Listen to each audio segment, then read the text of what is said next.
നമ്മുടെ മീഡിയ മലയാളത്തിന്റെ ടീമിലേക്ക് പുതിയൊരാളൂടെ വന്നിരിക്കുകയാണ്. വിജേഷ് എന്ന് പറയുന്ന ഞങ്ങളൊക്കെ ഉദ്ധവ് എന്ന് വിളിക്കുക ഞങ്ങളുടെ സ്വന്തം കൂട്ടുകാരൻ, അല്ല എൻ്റെ സ്വന്തം കൂട്ടുകാരൻ. അപ്പൊ മീഡിയ മലയാളത്തിലേക്ക് സ്വാഗതം. Thank you Dhanya. എന്തൊക്കെയാണ് വിശേഷം? സുഖമായിട്ടിരിക്കല്ലേ? നല്ല തെരുവിളികൾ കിട്ടുന്നുണ്ട്. അത് പുതുമയല്ലല്ലോ. അതായത് ഈ ഓൺലൈൻ മേഖലയിൽ ജോലി ചെയ്യുന്ന ആളുകൾക്ക് ഓൺലൈൻ അല്ല, ഇപ്പം എല്ലാം ഓൺലൈനാണ്.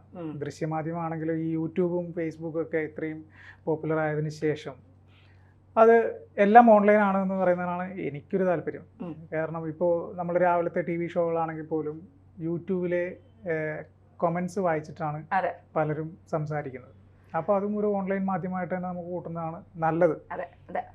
അപ്പോൾ എനിക്ക് വലിയ പുതുമയൊന്നും വ്യത്യാസമൊന്നും ഫീൽ ചെയ്യാനില്ല. ഇല്ല, വാർത്ത എന്തായാലും മാധ്യമരംഗത്ത് നിൽക്കുന്നത് ഒരു പ്രമുഖ ചാനലിൽ നിന്ന് റിപ്പോർട്ടറായിട്ട് അവിടെ നിന്ന് ഇറങ്ങിയ ഒരാളും കൂടിയാണ്. അതുകൊണ്ട് വാർത്തകളൊക്കെ ശ്രദ്ധിക്കാതിരിക്കില്ല എന്ന് എനിക്കറിയാം. കാരണം എന്നെക്കാളും നല്ലപോലെ വാർത്തകൾ ശ്രദ്ധിക്കുന്ന ഒരാളാണ്, നല്ലപോലെ വിലയിരുത്തുന്ന ആളാണ്.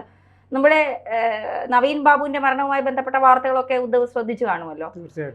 ഇപ്പോൾ ഒരു പുതിയ വിവരം വന്നിരിക്കുന്നത്, അതിന്റെ പ്രതിയായ PP ദിവ്യയുടെ സ്വകാര്യ ഫോണുകൾ പോലീസ് പരിശോധിക്കുന്നു. അതായത് നവീൻ ബാബു ആത്മഹത്യ ചെയ്തതിന്റെ തലേ ദിവസം നവീൻ ബാബുവിനെയോ കളക്ടറെയോ ദിവ്യ ബന്ധപ്പെട്ടിരുന്നു എന്നുള്ളതാണ് പോലീസ് കൃത്യമായി അന്വേഷിക്കുന്നത്. എത്രത്തോളം പോലീസിന്റെ അന്വേഷണം ശരിയായ ദിശയിലേക്ക്? അന്വേഷണത്തിന്റെ ആവശ്യമൊന്നുമില്ല. കളക്ടറെ വിളിച്ചു എന്നുള്ളത് ദിവ്യ തന്നെ പറഞ്ഞിട്ടുള്ളതല്ലേ. കളക്ടറെ വിളിച്ചതിന് ശേഷമാണ് ഞാൻ ആ പരിപാടിയിലേക്ക് പോയിട്ടുള്ളത്. അവിടെ സംസാരിച്ചത് കളക്ടറായിട്ട് സംസാരിച്ചിരുന്നു, പ്രോഗ്രാം കഴിഞ്ഞതിന് ശേഷവും സംസാരിച്ചിരുന്നു എന്നുള്ളത് ദിവ്യ തന്നെ പറഞ്ഞിട്ടുള്ള കേസാണ്. അപ്പോൾ അതിൽ പുതുമയുണ്ടെന്ന് എനിക്ക് തോന്നുന്നില്ല. പിന്നെ അതിനപ്പുറത്തേക്ക് അവർക്ക് കണ്ടെത്തേണ്ടത് എന്താണെന്ന് വെച്ച് കഴിഞ്ഞാൽ, ഇവരാരെയൊക്കെ വേറെ ഈ നവീൻ ബാബു കേസുമായി ബന്ധപ്പെട്ടിട്ട് ഇപ്പോൾ പെട്രോൾ പമ്പിൻ്റെ അനുമതിക്ക് വേണ്ടിയിട്ട് പ്രശാന്ത് എന്ന് പറഞ്ഞ ആൾ സമീപിച്ചപ്പോൾ അവരുമായിട്ടുള്ള കോൺവെർസേഷൻ എത്ര സമയം ഉണ്ടായിട്ടുണ്ടാവും, എത്ര തവണ ഇവർ തമ്മിൽ സംസാരിച്ചിട്ടുണ്ടാവും, ഇതേ മാറ്ററുമായി ബന്ധപ്പെട്ടിട്ട് വേറെ ആരെയൊക്കെ ഇവർ കോൺടാക്ട് ചെയ്യാനുള്ള സാധ്യതകളുണ്ട് എന്നതൊക്കെ അതിന് പരിശോധിക്കാനുള്ളൂ. ഒരു പരിധിവരെ പൊളിറ്റിക്സിൽ നിൽക്കുന്ന ആളുകളായതുകൊണ്ട്, പ്രത്യേകിച്ച് അവർ കണ്ണൂർ പോലുള്ള ഒരു ജില്ലാ പഞ്ചായത്ത് പ്രസിഡന്റ്, അടുത്ത MLA ആവേണ്ട ആളാണ്. ഇപ്പോൾ 2 ടേമാണ് CPM-ൽ ഒരാളെ മത്സരിപ്പിക്കുന്നത്. ഇപ്പോൾ ഈ കഴിഞ്ഞ തെരഞ്ഞെടുപ്പോടുകൂടെ നമ്മൾ കണ്ടിട്ടുള്ളതാണ്. വലിയ CPM-ൻ്റെ സംസ്ഥാന സെക്രട്ടേറിയറ്റ് അംഗങ്ങൾക്ക്, പിന്നെ അതുപോലെ കേന്ദ്ര കമ്മിറ്റി അംഗങ്ങൾ പോലും മാറി നിന്നിട്ട് പുതിയ ആളുകൾ വന്നിട്ടുണ്ട്. അപ്പം സ്വാഭാവികമായിട്ടും ഷൈല ടീച്ചർ അടുത്ത തെരഞ്ഞെടുപ്പിൽ മാറും. അപ്പോൾ പിന്നീട് കണ്ണൂരിൽ നിന്ന് വരാനുള്ള ഒരു വനിതാ കാൻഡിഡേറ്റ് എന്ന് പറഞ്ഞു കഴിഞ്ഞാൽ അത് PP ദിവ്യയാണ്. അപ്പോൾ PP ദിവ്യ അവിടെ നിന്ന് എന്തായാലും അടുത്ത തെരഞ്ഞെടുപ്പിൽ മത്സരിച്ച ഒരു MLA അല്ലെങ്കിൽ ഈ തുടർ ഭരണം കിട്ടുവാണെങ്കിൽ മന്ത്രി പോലും ആവാനുള്ള ഒരാളാണ്. അപ്പോൾ അത്രയും ഹോൾഡ് കണ്ണൂരിൽ പൊളിറ്റിക്കൽ ലെവലിലുള്ള ഒരാളിന് അവരുടെ ഫോൺ പരിശോധിച്ച് കഴിഞ്ഞാൽ അവർ ഒരുപാട് ആളുകളെ വിളിച്ചിട്ടുള്ളതായിട്ട് കാണാൻ പറ്റും.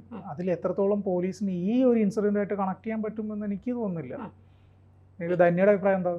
എനിക്കും അങ്ങനെ തന്നെയാണ് തോന്നുന്നത്. പക്ഷേ സാങ്കേതികമായ തെളിവുകൾ പരിശോധിക്കേണ്ടതിന്റെ അടിസ്ഥാനത്തിലായിരിക്കണം പോലീസ് ചിലപ്പോൾ ഇവരുടെ ഫോണുകൾ പരിശോധിക്കുക എന്നുള്ളൊരു പ്രഹസനം വെക്കുന്നത്. കാരണം PP ദിവ്യ തൊട്ടടുത്തുണ്ടായിരുന്നിട്ട് പോലും PP ദിവ്യയെ പിടിക്കാൻ ഞങ്ങളുടെ മുന്നിലേക്ക് നിങ്ങൾ വരരുത് എന്ന് അപേക്ഷിച്ച പോലീസാണ് കണ്ണൂരിലുള്ളത്. കാരണം അവർക്ക് കണ്ണൂർ ലോബിയെ ഭയമാണ്.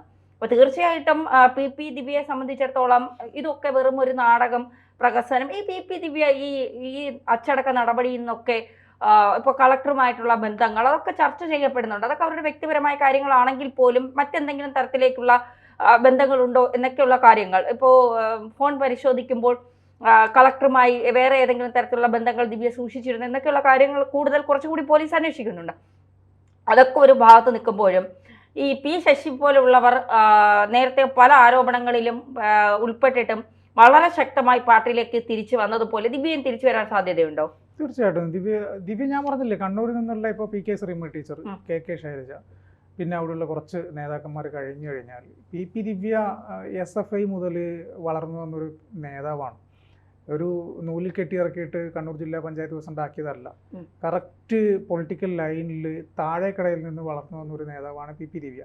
അപ്പോൾ PP ദിവ്യയെ സംബന്ധിച്ചിടത്തോളം ഇതൊരു അച്ചടക്ക നടപടി, ഓക്കെ, അവരത് മാന്യമായിട്ടത് അംഗീകരിച്ചു എന്ന് പറഞ്ഞിട്ട് അവർ ആ താഴെ ലെവലിലേക്കുള്ള വർക്കുമായിട്ട്, അവരിപ്പോഴും പൊളിറ്റിക്കൽ ലൈനിലുള്ള വർക്കുമായിട്ട് അവർ മുന്നോട്ട് പോകുന്നുണ്ട്. അപ്പോൾ ഈ ഒരു തെരഞ്ഞെടുപ്പ് ഈ ഇപ്പോഴത്തെ സമ്മേളന കാലഘട്ടം നടന്നുകൊണ്ടിരിക്കുകയാണ്. അത് കഴിഞ്ഞ് അടുത്ത സമ്മേളന കാലമാകുമ്പോൾ സ്വാഭാവികമായിട്ടും PP ദിവ്യ നേതൃനിരയിലേക്ക് വരും. കാരണം കണ്ണൂരെന്നല്ല, CPM-നെ സംബന്ധിച്ചിടത്തോളം ഏത് രാഷ്ട്രീയ പാർട്ടിയാണെങ്കിലും അത്രയും പോപ്പുലറായിട്ട് അത്രയും കഴിവുള്ള ഒരു ആള് അവർ ഒരു സ്ഥാനത്ത് നിന്ന് താഴേക്കടയിലേക്ക് അവരെ താഴ്ത്തിയിട്ടുണ്ടെങ്കിൽ പോലും അവരവരുടെ കഴിവ് തെളിച്ച് അവർ മുന്നോട്ട് വരും, അതിൽ യാതൊരു സംശയവും ഇല്ല. പ്രത്യേകിച്ച് പി ദിവ്യ ഇപ്പോഴത്തെ നിലവിലുള്ള CPM-ന്റെ പിണറായി മുതൽ താഴോട്ടുള്ള എല്ലാ നേതാക്കന്മാരുമായിട്ടും, പ്രത്യേകിച്ച് നിങ്ങൾ തന്നെ പറഞ്ഞ പോലെ തന്നെ കണ്ണൂർ ലോബി എന്ന് പറയുന്നുണ്ടല്ലോ, ആ ഒരു ബെൽറ്റുമായിട്ട് വളരെ അടുപ്പം സൂക്ഷിക്കുന്ന ഒരാളാണ് പി ദിവ്യ. അപ്പോൾ പി ദിവ്യ ഞാൻ പറഞ്ഞതുപോലെ SFI മുതൽ കഴിവ് തെളിയിച്ച് വന്നിട്ടുള്ള ഒരാളായതുകൊണ്ട് സ്വാഭാവികമായിട്ടും അടുത്ത സമ്മേളന കാലഘട്ടമാകുമ്പോൾ പി ദിവ്യ നേതൃനിരയിലേക്ക് തന്നെ വരും. ഇപ്പോൾ പി ശശിയുടെ കാര്യം സൂചിപ്പിച്ചല്ലോ. പി ശശി ഒരു കാലഘട്ടത്തിൽ കണ്ണൂരിൽ പി ശശി എന്ന് പറഞ്ഞു കഴിഞ്ഞാൽ പി ശശിയുടെ തീരുമാനങ്ങളായിരുന്നു കണ്ണൂരിലെ ഒരു കാലഘട്ടത്തിലെ രാഷ്ട്രീയ തീരുമാനങ്ങളെല്ലാം CPM-ന്റെ. കാരണം പിണറായി അവിടുന്ന് സംസ്ഥാന നേതൃത്വത്തിലേക്ക് പോയി. പിന്നെ ജയരാജന്മാരും വരുന്ന ഒരു സമയത്തൊക്കെ പി ശശി കണ്ണൂർ ജില്ലാ സെക്രട്ടറി ആയിരുന്ന ഒരു കാലഘട്ടമുണ്ട്. അവിടെ നിന്നാണ് പി ശശി കണ്ണൂർ ജില്ലാ സെക്രട്ടറി ആയിരുന്ന കാലഘട്ടത്തിൽ നിന്നാണ് പി ശശിയെ രാഷ്ട്രീയത്തിൽ നിന്ന് CPM എന്ന് പറയുന്ന രാഷ്ട്രീയ പാർട്ടിയിൽ നിന്ന് പുറത്തേക്ക് പോകുന്നത്. പക്ഷേ ഇവർ പുറത്തു പോയി കഴിഞ്ഞ് കഴിഞ്ഞാലും ഈ നേതാക്കന്മാരായിട്ടൊക്കെ വളരെ അടുത്ത ബന്ധങ്ങൾ സൂക്ഷിക്കുന്നുണ്ട്. CPM-ന്റെ പല കേസുകളും ആ സമയത്ത് തലശ്ശേരി കോർട്ടിൽ വാദിച്ചുകൊണ്ടിരുന്നത് പി ശശിയാണ്. അപ്പോൾ പി ശശിയെ സംബന്ധിച്ചിടത്തോളം CPM-ന്റെ ഭാരവാഹിത്വം ഇല്ല, അല്ലെങ്കിൽ അംഗത്വം ഇല്ല എന്നൊരു സാധനം മാത്രമേ ആ ഘട്ടത്തിൽ ഉണ്ടായിരുന്നുള്ളൂ. പിന്നീട് ഇപ്പോഴത്തെ പി ശശിയുടെ പോസ്റ്റ് എന്താ? അവിടെ എത്തിയില്ലേ? കുറച്ച് കാലഘട്ടം മാറി നിന്നാലും വളരെ പെട്ടെന്ന് തന്നെ ജില്ലാ സംസ്ഥാന നേതൃത്വത്തിലേക്ക് വന്നിട്ട് ഇപ്പോൾ മുഖ്യമന്ത്രിയുടെ ഓഫീസിൻ്റെ ചുമതലയുള്ള ആളായി മാറിയില്ലേ? അതാണ് ഞാൻ പറയണത്. ഈ പൊളിറ്റിക്കലി കഴിവുള്ള ഒരാൾ അവർ ഏതെങ്കിലും ഒരു കാരണത്തിൻ്റെ പേരിൽ മാറ്റി നിർത്തപ്പെട്ട് കഴിഞ്ഞാൽ അവർ സ്വാഭാവികമായിട്ടും അടുത്ത തെരഞ്ഞെടുപ്പ് അടുത്ത സമ്മേളന കാലഘട്ടം വരുമ്പോഴേക്കും അവർ ഉറപ്പായിട്ടും കയറി വരും. അതിലൊരു സംശയമില്ല.